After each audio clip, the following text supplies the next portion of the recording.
Welcome back on this glorious and amazing day to the Isaac Wolowik channel for all incredible human beings that like to go from strength to strength, from good to better. I respect all of you. Thanks for joining. So how do we go about it now? What do we do with our children? The first thing is, this is a very simple one. I mentioned this earlier, maybe a few years ago, but I'll mention it again. When my oldest one was about the age of 6, I felt something wasn't right between me and him. Not 16, the age of 6. The Lord has given me some wisdom, which He always gives me a lot, but that day He gave me some wisdom. And I was still copying a lot of the old programs, which was extremely unhealthy. So I knew it was me. There was no deflecting. He's a good kid. So I decided, I told him I'm going to take him out and we're going to go to a little pond. And I asked him, how does he feel if we go for a little bit French fries and a drink? He looked at me because his dad was a little bit on the rougher side than he is today. And you could see that look at his eyes like, what's going on? Why is he being nice? It's not my birthday. Anyways, I went to the pizza shop, got him a French fries and a drink, and about in 7 minutes, we ended up by the pond. He sat right beside me, and right in front of us was the pond. And I looked at him, and I said, my dear son, I want to be a better father. So this is what I will do. I will ask you 5 things you like that I do, and I will increase them even more. And 5 things you really don't like what I do. And I took out my pencil and paper and I made a line in the middle of the paper, the old-fashioned way we used to write with pen or pencil. And it was an eye-opener. I regret I don't have that piece of paper because I would love to read it. Obviously, if there's anything personal, I wouldn't. But I don't think it would be that personal. And I'm okay to be vulnerable and to talk about my mistakes. I just had programs that I had to uninstall, which I'm happy I did. Not yet all of them, but I think most of them. And it was such a beautiful bond. I don't ask from you parents to be God. Most of us were hurt. Most of us did not get that bond, did not get that love. How could we give it to the child? Plus, every child wants a different type of bond.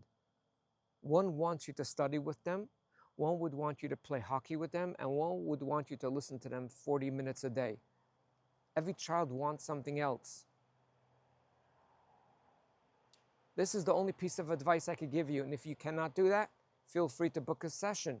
You have all the info in the description. We could take from there, because some parents told me they can't do what I'm going to suggest now to do. You reach out to your child and say, I would like, depending on the age, depending how you feel, I'd like to go out for coffee, or just you can have a talk at home. And you look at them and say, you know what? I love you.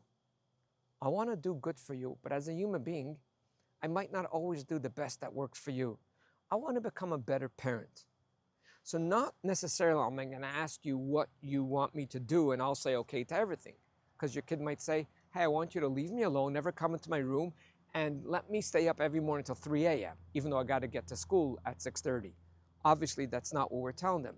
We're telling them, I want to know what's in your heart. Tell me 5 things or more that you like about me, that you want me to do more. And tell me 5 things that bothers you about me.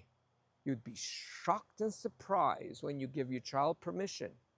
And if you do have the guts to tell them and tell me 5 things you don't like what I, mom or dad, do, there's no explanations. Oh, I do it because, like a father once told me, I asked my child said, Dad, I yell at him. And I responded, of course I yelled at you, because if you'd listened the first time, I wouldn't have to yell at you.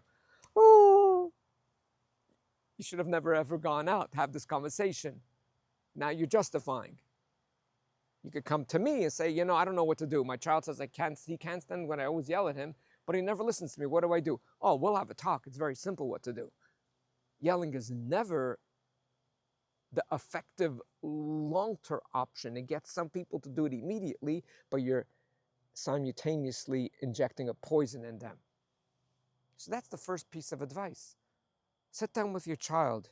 and find out from them what works for them. Some of the things you won't be able to do. As I said, we could talk later on, or you could go somewhere else to figure it out. But there's zero explanation about anything.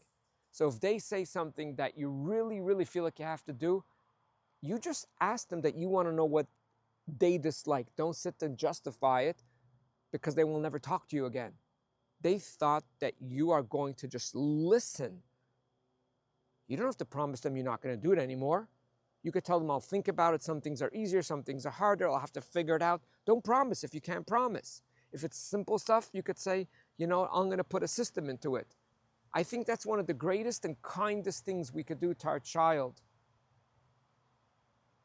I'm just thinking now, well, I can go. It's going to be a long story, so I'll sign off. Maybe I'll share it with you next week. I'll share it with you next week.